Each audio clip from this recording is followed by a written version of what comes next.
Welcome back, everyone. I'm absolutely pumped for today's explainer, because we're doing a full biomechanical teardown of one of the cleanest, most fascinating pace-producing machines in cricket history. We're talking about Brett Lee, a bowler whose action didn't just strike sheer terror into batsmen, but was literally a masterclass in kinetic sequencing. So here's our roadmap for today. We'll start with the anatomy of extreme pace. Look at how he fixed his mixed action early on. Dive into mastering that kinetic chain, track his evolution beyond just pure speed, and finally, look at the physical cost of all that perfection. Let's get right into it. Section 1. Anatomy of Extreme Pace. There is an unbelievable amount of raw kinetic force required to bowl fast. Just think about this baseline number, 150 plus kilometers per hour. That is the staggering speed Brett Lee generated consistently. But you know what's really wild isn't just the number, it's that he could hit that mark over and over without ever looking like he was actually trying that hard.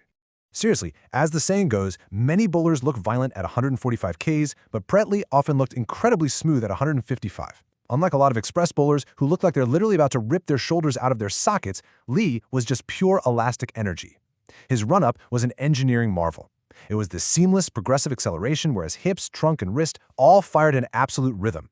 No wild sprinting, just perfect synchronization. The crucial takeaway here is the concept of linear fast bowling. Almost every single component of his body moved straight toward the target. His run-up momentum, his hip drive, his front leg block, it all aligned perfectly. Because of this, there was virtually no energy leaking out to the sides.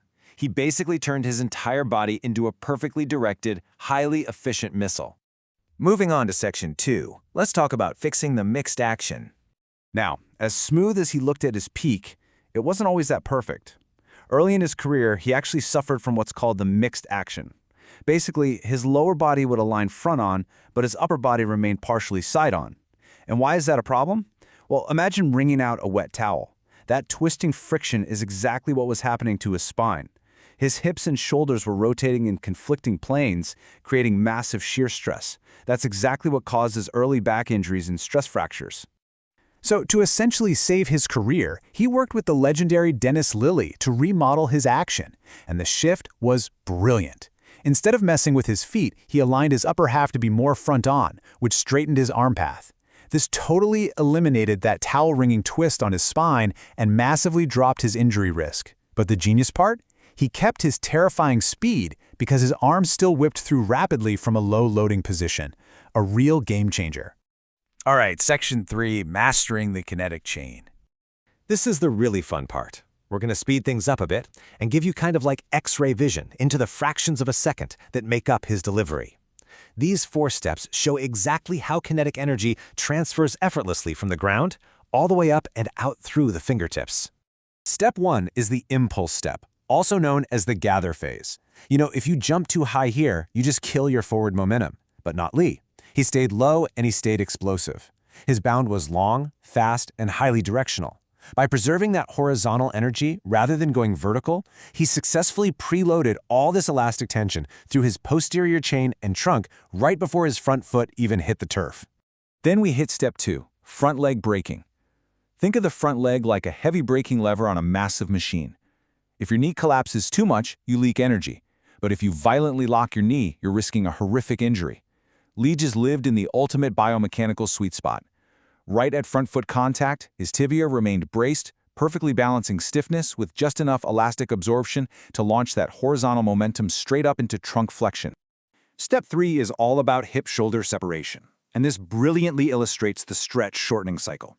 When his hips opened up toward the batsman, his shoulders momentarily lagged behind. It acts exactly like pulling back a giant rubber band. He combined that stored-up energy with a violent front arm pull, literally dragging his non-bowling arm down super tight into his body to whip his bowling shoulder over at absolutely terrifying speeds.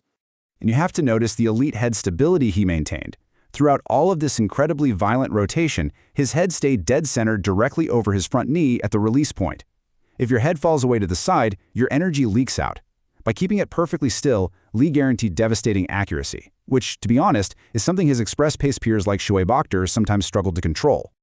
Finally, Step 4 brings us to the wrist snap. Brett Lee had this incredibly strong wrist that managed to stay completely upright and directly behind the seam right at the moment of release. Look, a lot of fast bowlers can rotate their arms quickly, but they end up losing seam integrity in the process. Lee managed to maintain an exceptionally fast wrist snap without sacrificing the seam presentation. That's exactly why his fuller deliveries were just so devastatingly effective.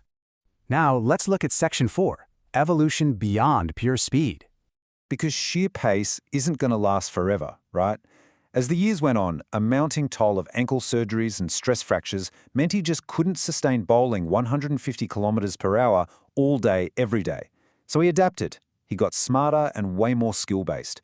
He mastered reverse swing, developed absolutely brilliant slower balls, and started using wider crease angles.